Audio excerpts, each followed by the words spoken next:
el encargo desde el principio era muy amplio, tal vez como muy general, pero desde el principio había algo que ya nos coincidíamos, que la escuela tenía que ser otro tipo de escuela, que lo que no podía ser es una escuela más al uso, una escuela estructurada en base a ponencias, tal.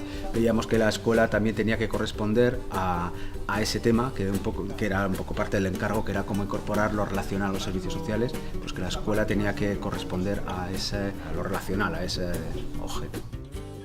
Si queríamos hacer una escuela para poder entender la reinvención de los servicios sociales desde lo relacional, debía ser relacional y debía ser parte de un proceso también de innovación, un proceso que pudiera ayudarnos a transitar por algo nuevo, ¿no? Entonces, desde ahí tenemos la certeza de que a veces tenemos la fantasía de que pasar de A a B vamos corriendo, ¿no? Y no, pues es que entonces ahí lo que hacemos es repetir la rutina, ¿no? Entonces, ¿cómo pasar por un lugar más del no saber, por un lugar más desde lo desconocido, ¿no? Entonces, bueno, ahí ya hablábamos como de 4 momentos, ¿no? De 4 espacios, ¿no? Del espacio del cuidar, el espacio de la satisfacción, el espacio más del dejar de hacer, que sería más como la dimensión más de la insatisfacción. Luego estaría toda la parte de la incertidumbre, que llevamos como la necesidad de aclarar, y por último toda esa parte como de la innovación o del cambio, que sí tiene que ver con el testear, con el probar, ¿no? Sabiendo que es un modelo que lo hemos hablado estos días, ¿no? Es un modelo no tanto circular sino espiral, ¿no?